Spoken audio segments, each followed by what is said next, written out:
Thank you very much.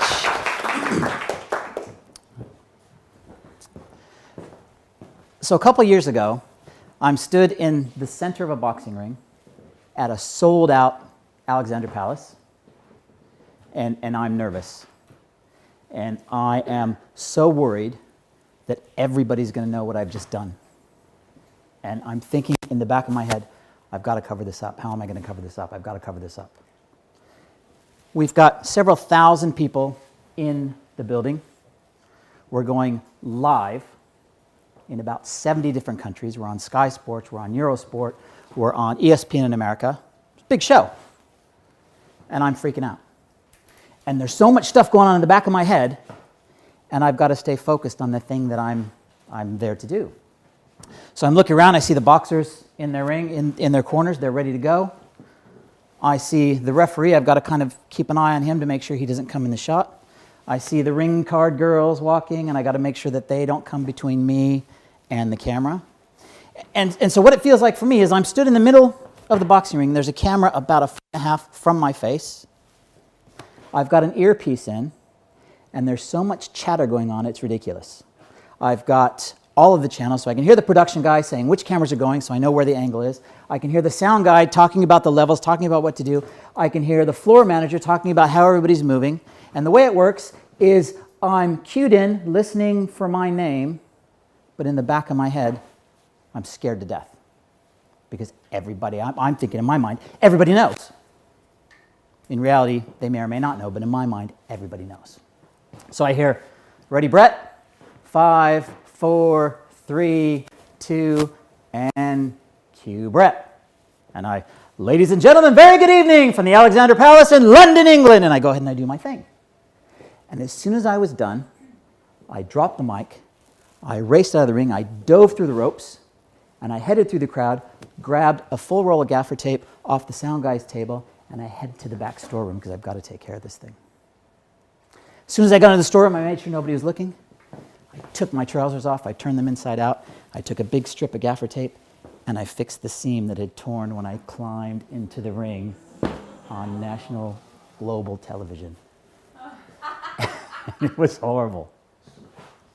So what I want to talk about tonight is I want to talk about storytelling. And I want to talk about how you bring an audience in and how you deliver in a business context, in a not so much a stand-up comedy context. We've already got a pro in the house for that. But how do we bring our audience in? And dissecting humor, so I get to sort of be, I guess, the thorn between two roses, because I'm the one that's going to talk about why humor's funny and how we use it. And this is a great quote from E.B. White. And humor can be dissected just like a frog can, but as soon as you cut it open, it gets messy and ugly, and the only people that are really interested in what's going on are the scientists. And I guess I'm don't know whether I'm geek or scientist, but I'm going to talk about what's really going on. And so what I want to do is I want to look at some frogs, and we're going to kill some frogs tonight. And thanks to Anik for her brilliant joke. Did anybody see when she first posted this and she posted her favorite joke? Anybody in the room recognize that? Okay, we'll come back to that. We'll come back to that, don't worry. So I want to talk about how do we set the scene? How do we master the science? And then what's the structure? What is it that makes things funny? Right? Why is Karen's story about cancer, how can she make us giggle at that? Are you kidding? But there's definite structure and definite science going on. So I want to look at each of those things. So first, if we talk about the scene, how do we set the scene for any meeting? Right? How do we set the scene for a business meeting? How do we set the scene for a pitch? Anybody have a corporate pitch job?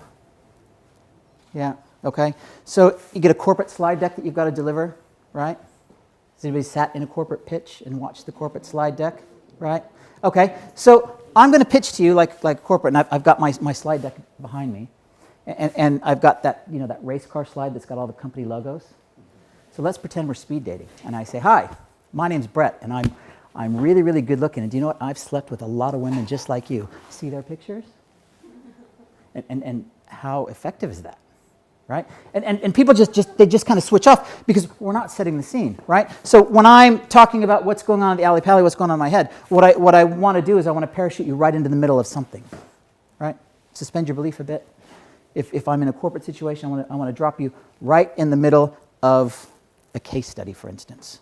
when I integrated Hewlett-Packard and Compaq, let me tell you about this woman that I dealt with who made my life really miserable. Oh, now you're with me, right?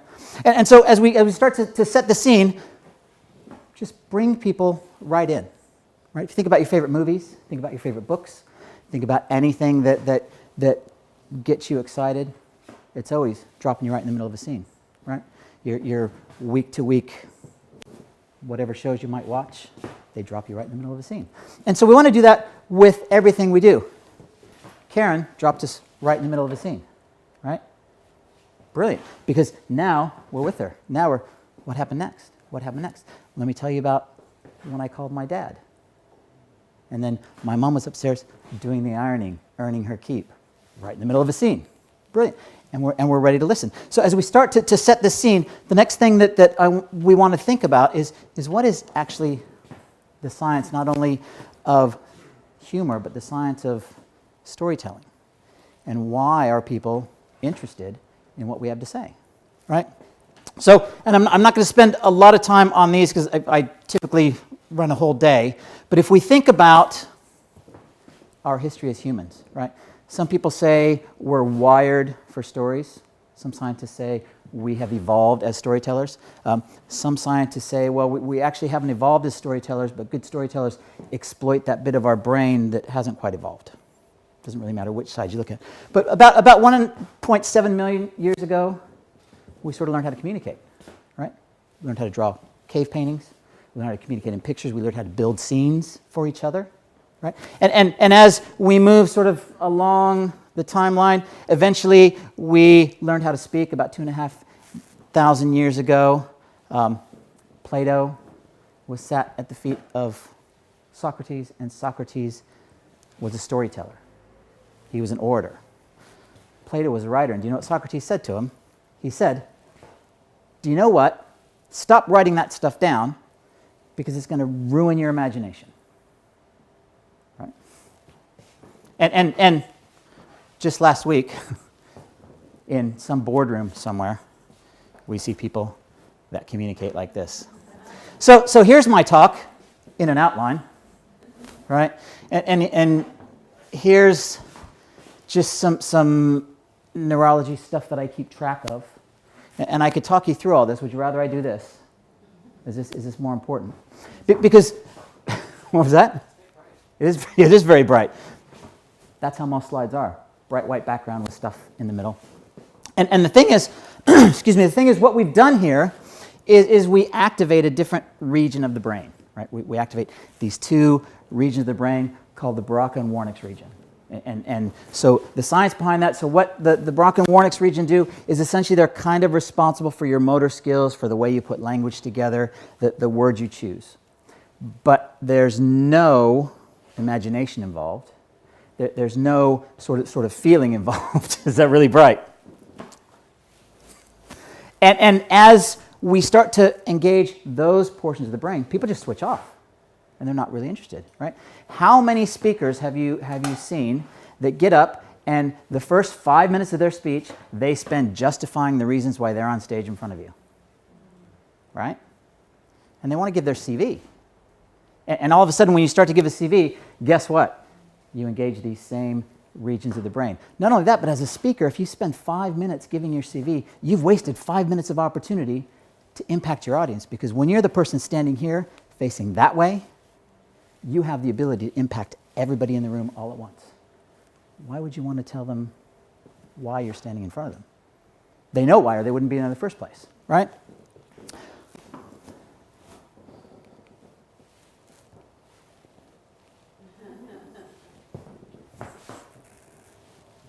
There we go.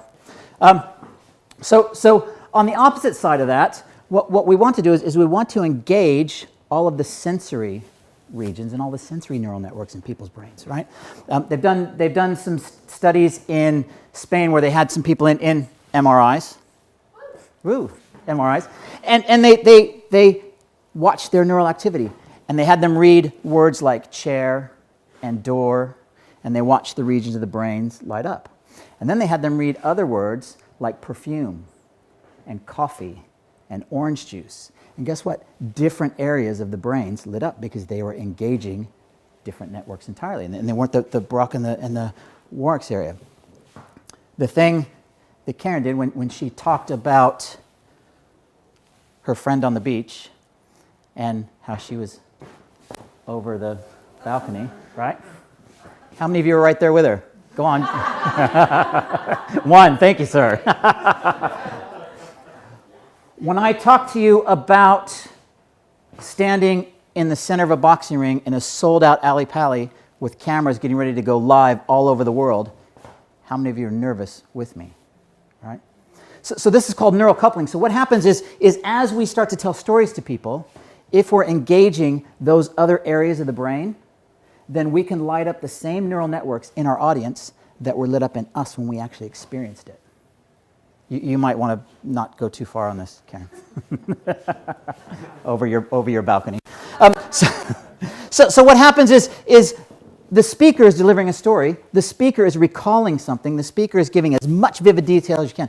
Let me tell you what it sounded like. Let me tell you about the ring card girls. Let me tell you about all the noise that was going in my ear. Let me tell you how nervous I felt. Let me tell you what I saw. So what I've done is first of all, I've engaged all of the different types of people in the room. So I said, let me tell you what I saw. So anybody who's visually orientated, you're with me, right?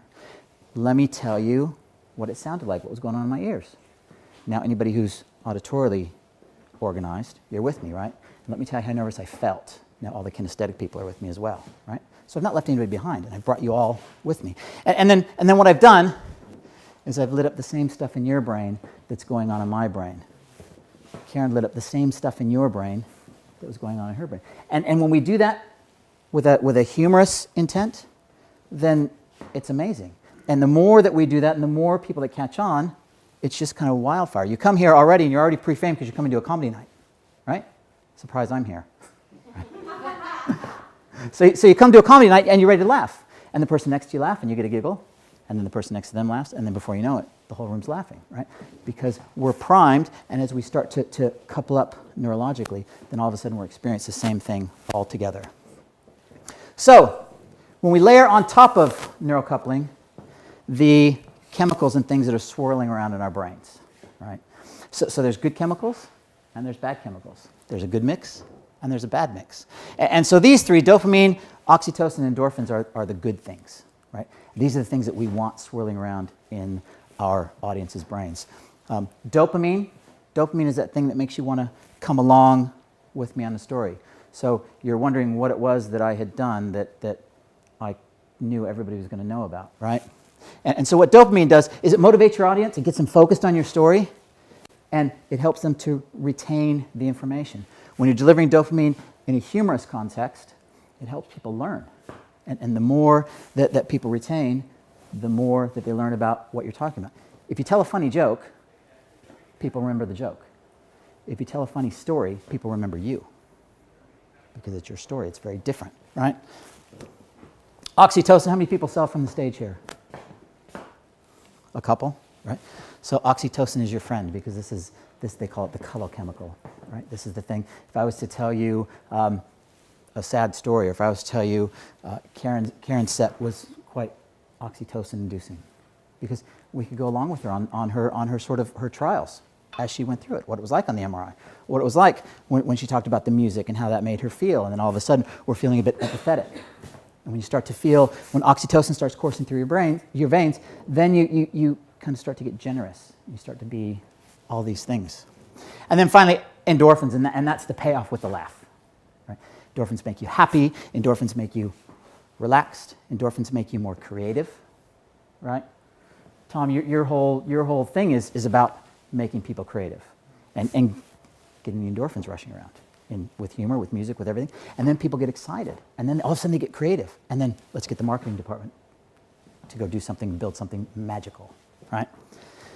Now the thing is, there's also the wrong mix. And so these are known as the stress chemicals, right? Cortisol even makes you fat, right? Ridiculous because it gathers here, right? Adrenaline.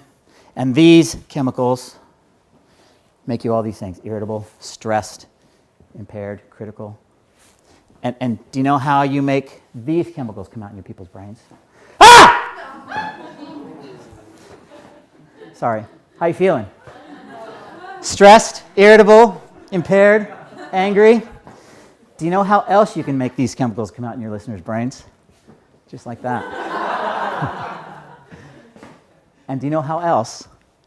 Give them your CV. Why would you want to leave your audience with that? Why would you want your audience to remember that? And as they walk out, think, God, that kind of stressed me out. That was boring. I didn't really retain much, right? And then finally, we'll get to the structure. And so there's a number of different theories about the structure of humor. There's kind of three main ones, really. The things that are funny are when somebody's elevating themselves above somebody else, so they're putting somebody down. There's pent-up sort of sexual frustration or aggression. Sometimes that's funny. And then there's kind of incongruencies, things that just don't match, and that's the one that I kind of want to talk about. So when we take a situation, and that situation has two parts, really. It's typically a social, normal thing, right? Standing in front of a boxing ring. For me, that's kind of a typically normal social thing. You've seen that on television. Socially normal thing. My subjective experience, here's what's going on, here's what I see, here's everything. You may be watching it from afar, you see somebody there in a bow tie, and that's your subjective experience. But what makes it funny is all of a sudden when these things clash and there's a violation in the middle. I rip my trousers on national television. That makes it funny, right?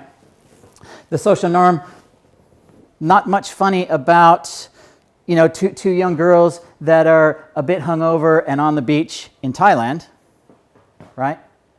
But take one back to the bedroom, throw her in a room with a sick bucket, and then go out and have sex on the balcony. That's funny. There's a violation there, right? So as we, in more ways than one, right? Yeah. And then take that a step further. Okay, that might even still be a bit of a social norm, but then he throws some cash down at the end. That's a violation. It makes it even more funny. So as we start to think about the stories we tell in business, we start to think about the things that we are talking about from the stage, whether we're growing our own business, whether we're working on our signature talks, whatever.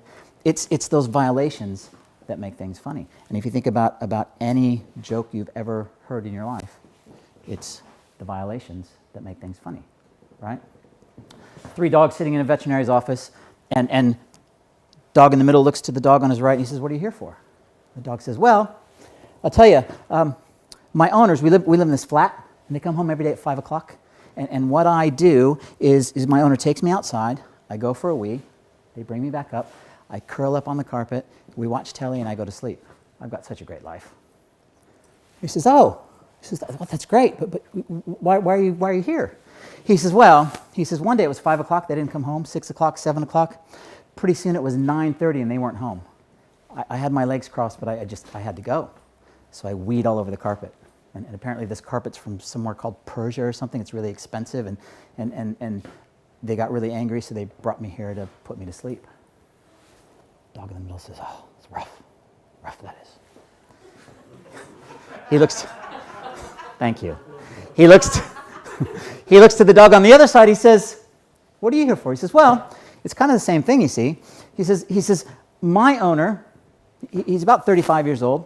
He's got this job. We also live in a flat, it's a big high-rise, fancy thing. And he got this new car, and it's bright red, and it's something called a Ferrari, and the top comes down. And he took me for a ride in it one day, and we were going for this ride, and my ears are flapping in the wind, and it was amazing, and I got so excited, and I weed on the seats. And he likes the car more than me, so he's having me put to sleep." Dog in the middle says, "Rough." Right. Then the first dog says, "What are you here for?" He says, "I got a story." He says, "I also live in a flat." He says, "And my owner is this 20-something beautiful woman. She's the most beautiful thing I've ever seen. I know she's a human and I'm a dog, but she's beautiful. And she comes home every day, she takes off all her clothes, and she cleans the house naked. And I have to watch this day in and day out and day in and day out. And like I said, I know she's a human and I'm a dog, but one day I jumped on and I just went for the ride of my life." He says, "Oh, so she's having you put to sleep?" He says, "Nope, just get my nails clipped." Violation. Who heard Anik's joke? Who read Anik's joke about coming here? Right, okay. So, very quickly, Anik's joke, there was a very self-assured, confident princess walking through the woods one day, and she sees a frog. And the frog looks at her and he says, look, I'm a handsome prince. I've got a huge castle. Give me a kiss. I'll turn back into a prince.